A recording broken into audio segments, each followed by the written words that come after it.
بے شک اللہ کے نزدیک گنے ہوئے شمار کیے ہوئے جو مہینے ہیں وہ 12 ہیں، اور ان 12 مہینوں میں سے 4 حرمت والے مہینے ہیں، عزت والے مہینے ہیں، عظمت والے مہینے ہیں۔ وہ 4 مہینے کون سے ہیں؟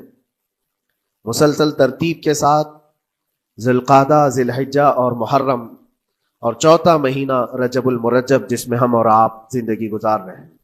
اس کو رجب الاسم اور رجب الاسب بھی کہا گیا ہے۔ یہ جو 4 مہینے ہیں اس میں جنگ و جدال، قتل و قتال سب حرام ہو جاتی ہیں۔ اس دور میں جو جنگیں ہوتی تھی کفار و مشرکین بھی اپنی تلواریں روک لیا کرتے تھے۔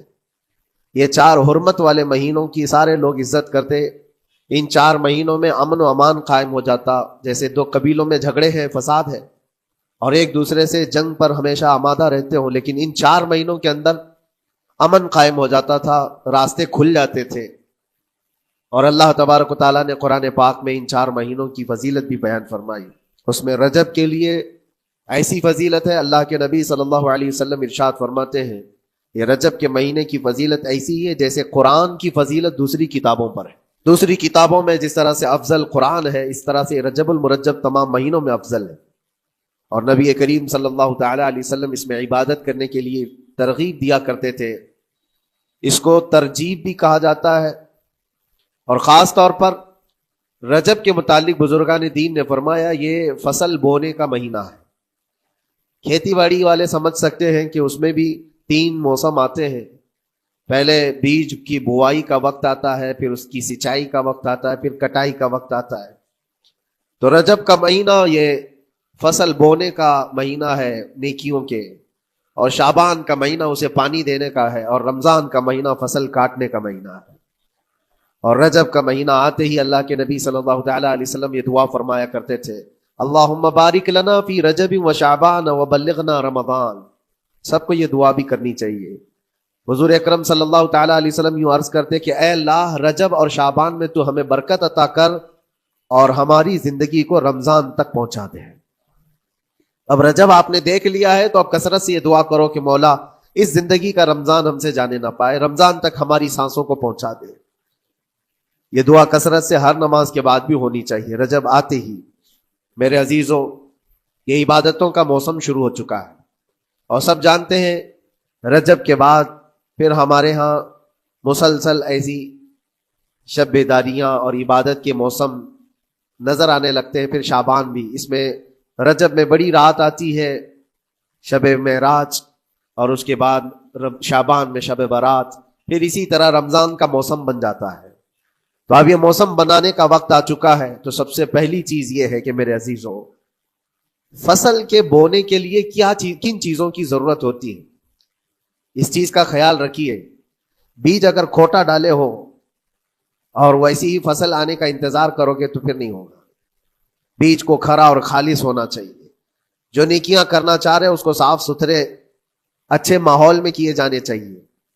کھیتی باڑی کرنے والا جانتا ہے بیج تو وہ بو رہا ہے، زمین بھی اچھی ہے، ساری چیزیں، کئی چیزوں کی ضرورت ہوتی ہے۔ بیج بھی اچھا ہو، زمین بھی اچھا ہو، موسم بھی اچھا ہو، تب جا کر کے اس کی فصل نکلتی ہے۔ بیج اچھا تھا، زمین اچھی نہیں تو بھی فصل نہیں آتی۔ بیج بھی اچھا ہے، زمین بھی اچھا ہے، موسم صحیح نہیں ہے تب بھی فصل نہیں آتی۔ ابھی آپ کے پاس 3 چیزوں کا ہونا ضروری ہے، بیج اور زمین اور موسم۔ بیج جو ہے یہ نیکیاں ہیں، اور زمین تمہارا دل ہے، اس کا اتنا ہی پاک ہونا ضروری ہے۔ اور موسم یہ رجب کا ہے، اس میں تو کوئی شک نہیں ہے کہ عبادتوں کا موسم ہے، فصل کی اچھے لانے کا موسم ہے۔ لیکن سب سے پہلی چیز اب ہمیں ضرورت ہوتی ہے کہ ہم کیا بیج بو رہے ہیں۔ شیخ سعدی رحمۃ اللہ تعالیٰ علیہ فرمایا کرتے کہ زمین میں ادرک بو کر کے گنا آنے کی امید تو نہیں کر سکتے، جو بویا ہے وہی اسی کی فصل آئے گی۔ لوگ عمل خیر کرے تو اس کا نتیجہ بھی خیر آئے گا، اور برائیاں کریں اور پھر رمضان میں یہ انتظار کریں کہ میں نے جو بویا ہے اس کی فصل آئے، تو ایسا نہیں ہوتا۔ بہت سارے لوگوں کا وہ شک بھی میں دور کرنا چاہتا ہوں کہ رمضان المبارکہ میں فضیلتوں کو آپ سنتے آئے ہیں، رمضان ایسا مہینہ ویسا مہینہ، اتنی برکتوں والا، اتنی رحمتوں والا، لیکن بہت سارے لوگوں کے حالات چونکہ تو ہی رہتے ہیں، رمضان میں ویسے ہی ہیں، وہ لوگ کچھ بھی نہیں بدلے۔ تو اس میں رمضان کا قصور ہے کہ اس مہمان کا قصور ہے؟ اس انسان کا قصور ہے. وجہ یہ ہے کہ رمضان المبارکہ یقیناً اتنی برکتوں اور رحمتوں اور سعادتوں لے کر کے تو آتا ہے، لیکن تمہیں 2 مہینے پہلے سے کہا گیا تھا کہ فصل کے لیے تیاری کرو. تم نے بیج نہ بوئے، اپنی زمین کو صحیح کیا ہی نہیں. پھر رمضان میں جو بارش ہو رہی ہے اس کا فائدہ کیا ہے؟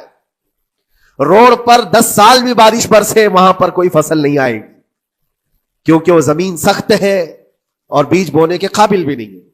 رمضان المبارکہ میں رحمتوں کی جھماجھم بارش تو ہوتی ہے، لیکن دل اگر سخت ہے گناہوں سے تو اس بارش کا کیا اثر ہوگا اس پر. اسی لیے دلوں کی نرمی یہاں سے شروع کریں، رجب المرجب سے.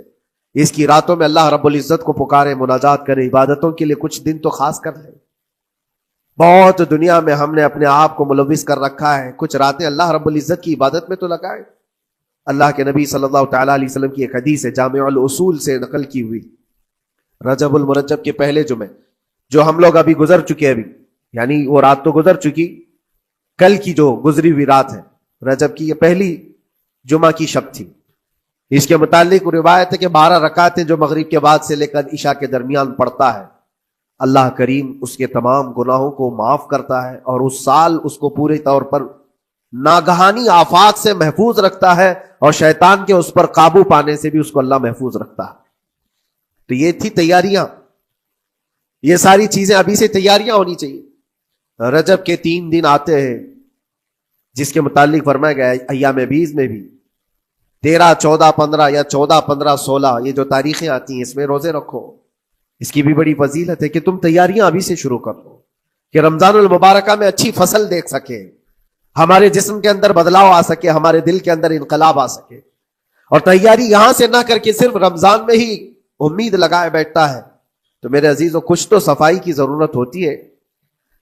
آپ نے اگر زمین خریدی کھیتی باڑی کی غرض سے اور گئے، وہاں جاتے ہی آپ نے سوچا کہ اس میں فصل آ جانی چاہیے، تو کسانوں سے پوچھو تو بتائیں گے آپ کو نہیں، زمین کو پہلے صاف کرنا پڑتا ہے، کچرے ہوں گے اس کے اندر بہت سارے، ہل چلاؤ یا کسی بھی طرح سے اس کو صاف کرو.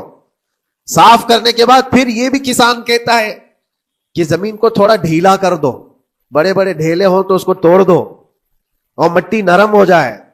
اور اس کے بعد پھر کسان کہتا ہے تھوڑا پانی بھی چھڑکاؤ کرو، گیلی ہو جائے، تب جا کر کے تم اس پر بیج بو.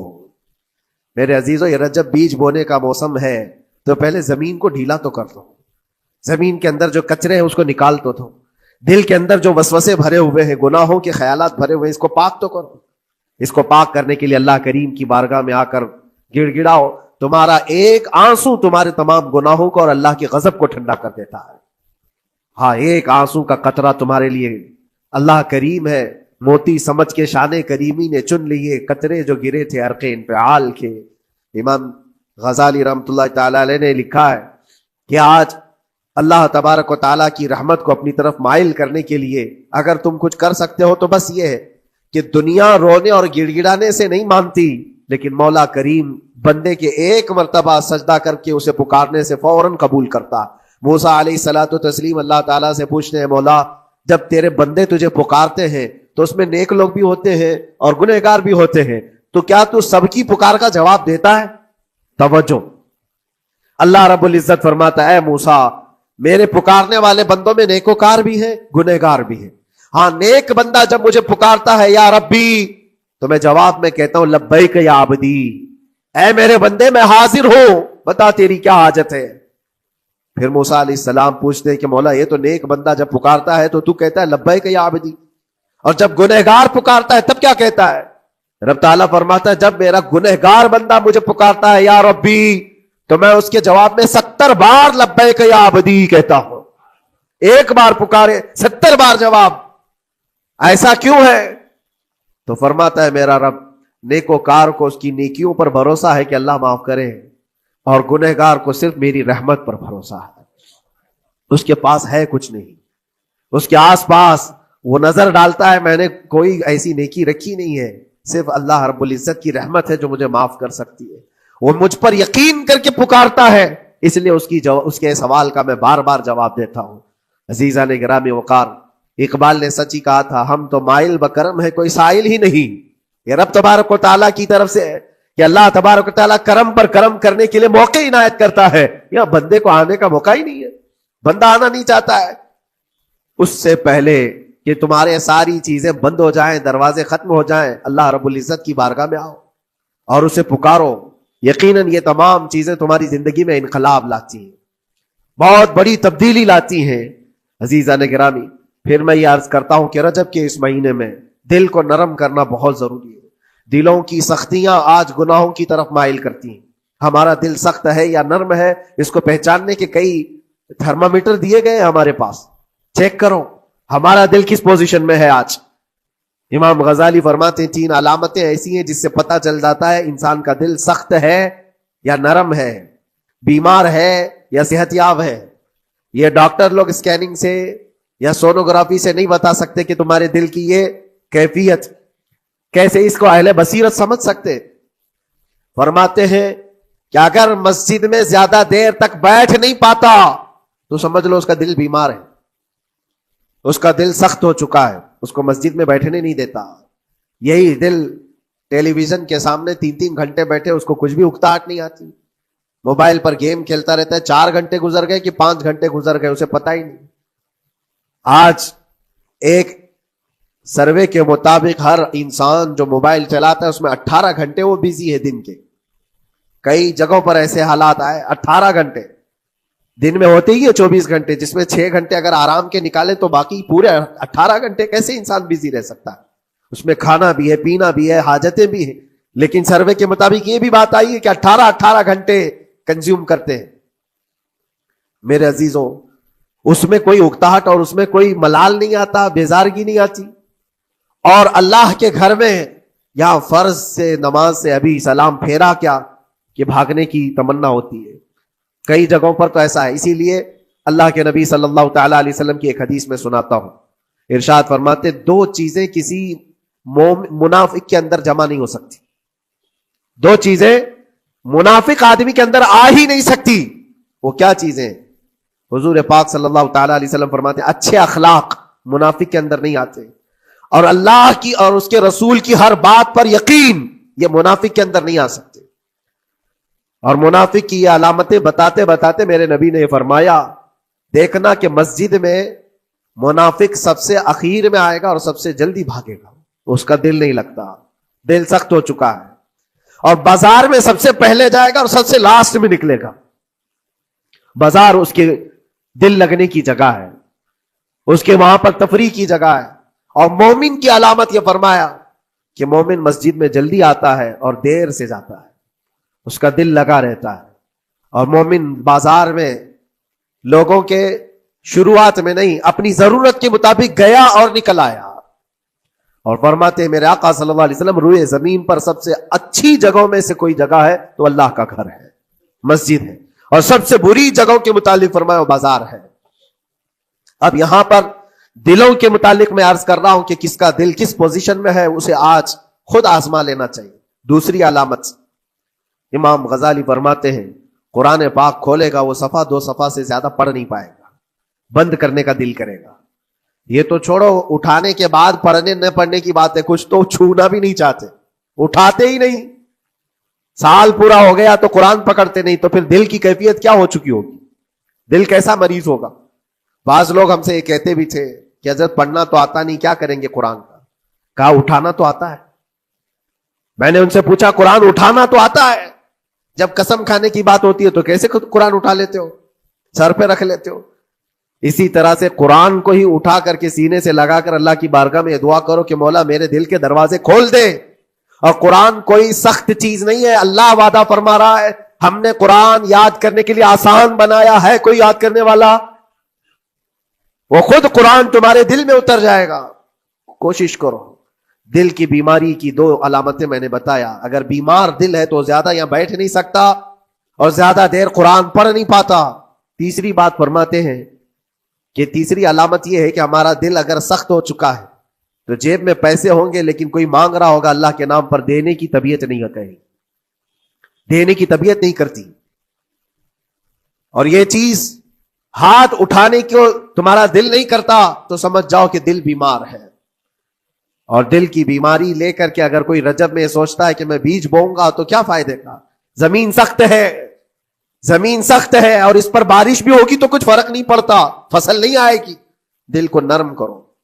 اور ایک علامت میں بتاؤں، اور ایک علامت کہ دل نرم ہے یا سخت ہے، اس کی ایک علامت یہ بھی ہے، اللہ کا جب ذکر کرے، جنت کا جب ذکر کرے، جہنم کے عذابات کا ذکر کرے، قبر کے معاملات کا ذکر کرے، حشر کے سوالات کا ذکر کرے، تو اس کی آنکھیں ڈبڈبا جائیں اور آنسو نکل آنے لگیں.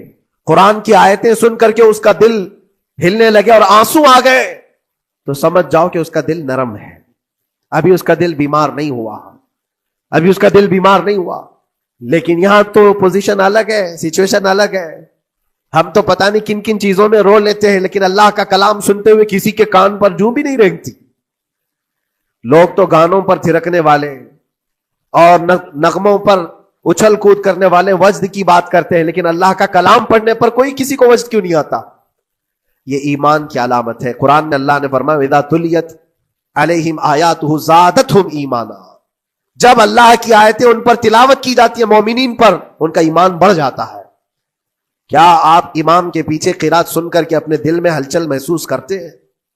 سننے کی طبیعت کرتی ہے.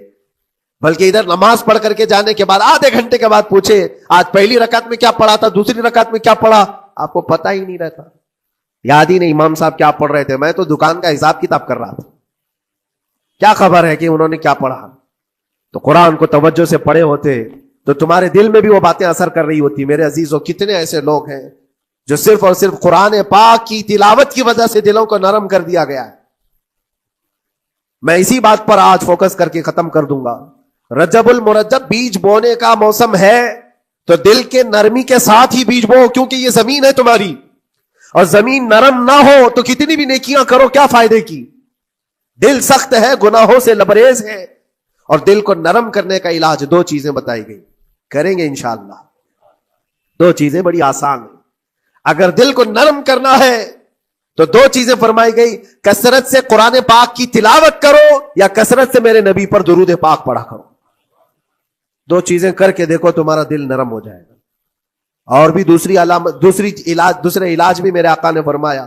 ایک صحابی آئے تھے، انہوں نے عرض کیا یا رسول اللہ صلی اللہ علیہ وسلم، لوگ آپ کے پیچھے نماز پڑھتے ہیں تو زاروں قطار رونے لگتے ہیں، جب آپ دعا کرتے ہیں تو وہ دھاڑے مار کر کے روتے ہیں. میں کبھی رو نہیں پاتا، میرا رونا نہیں آتا، میں بھی قرآن سنتا ہوں، میں بھی آپ کے پیچھے نماز پڑھتا ہوں. تو حضور پاک صلی اللہ علیہ وسلم نے فرمایا تمہارا دل سخت ہو گیا ہے، تمہارا دل سخت ہو گیا ہے. انہوں نے کہا کیا کروں، علاج کیا ہے اس کا؟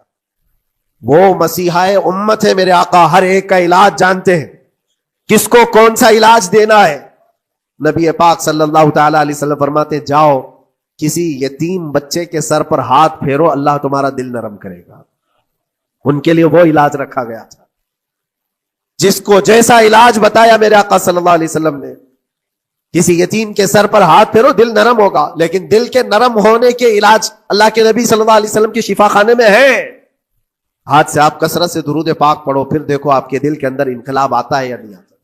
آپ کے چہرے کا نور بڑھ جائے گا، زبان کا اثر بڑھ جائے گا، عمل خیر کی طرف رغبت بڑھ جائے گی.